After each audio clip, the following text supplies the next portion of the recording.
to know, which is how to set up basic key locks. Okay? Real basic key locks. So, Eric, come on. Key locks are basically where the hand is pointed towards the head and it's a shoulder. Okay? This way. Okay? When I have my partner in side control, as we spoke, okay, I need to be able to have my hands free in order to be able to apply submission. If I'm holding here and my knees are here and I'm trying to turn him into a diamond from all the pressure, I don't have really any submissions because my hands are completely consumed. And unless you're planning to use your legs in some sort of weird way from here, I don't know, you don't really have much. So what I suggest is get your hips, okay, roll the hips, move his head offline, and arch your back. You feel more pressure, right? Yeah. Okay. It's way worse. And I'm not even really applying pressure. My arms are free now to be able to apply submissions, to be able to apply certain chokes, to be able to apply certain things that will cause him to react. Okay? And that brings me to a point of having a key and a keyhole.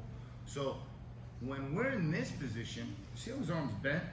If his arm folds out, it's already basically in a key lock. The question is, how do I get it to fold out? Because what I want is, because he's going to be potentially framing. Now for him, if his arm's like at a 90-degree angle, it's going to not frame very effectively.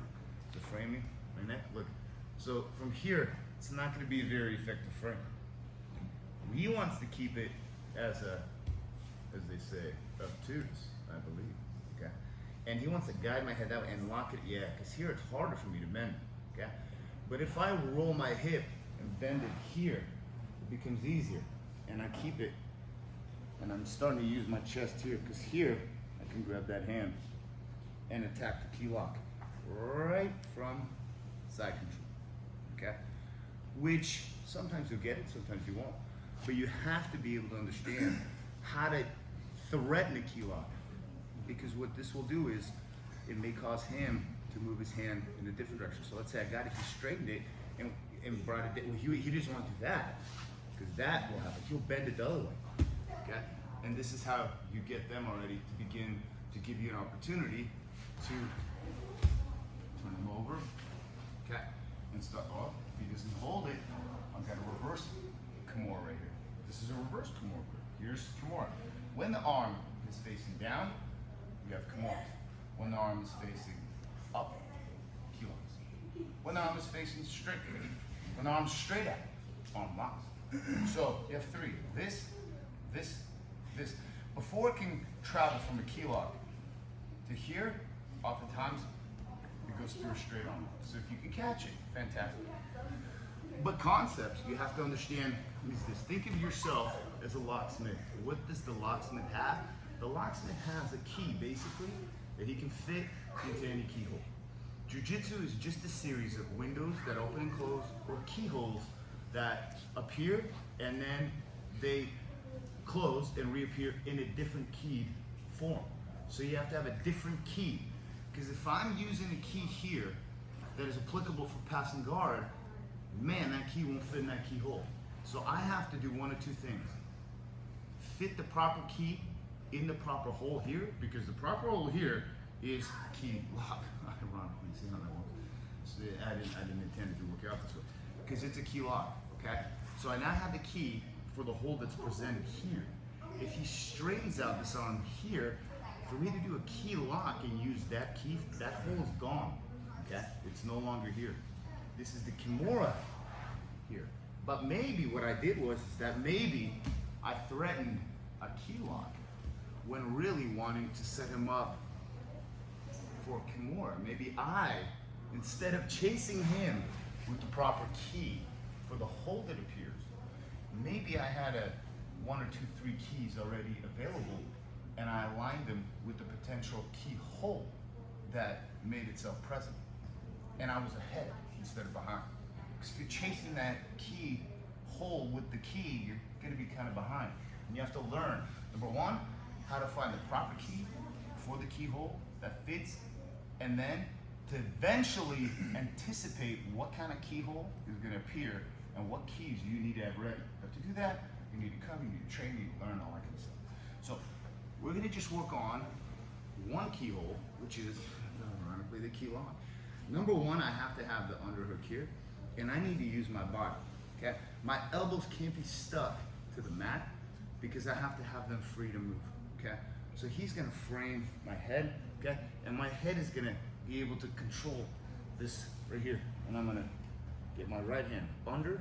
Okay, and I'm going to use my body to pressure him down. Okay, my hips. Okay, what I'm going to do is I'm going to reach up. Okay, I can go through here, or I can reach over, grab his wrist palm, frame it at a 90 degree. My right hand's already under. Grab the wrist. Very important is you roll this forward so that his hand is flat. His hand cannot start floating off the mat. It has to be flat. This is what this hand is for. It keeps your wrist pinned down as I keep his hand flat. Like I'm, what is it, closing the throttle? Reverse throttle. Reverse throttle. And then I'm framing it right into his neck, okay? Because now it's a lot easier to keep everything flat, okay? And I'm framing this reasonable pressure, not like red line RPM. From here, all I'm gonna do is slowly bring his elbow down. I feel it tighten, that's when it goes up, okay? Not here. See all that rotation? I need to bring it, rotate it, because if it's sideways,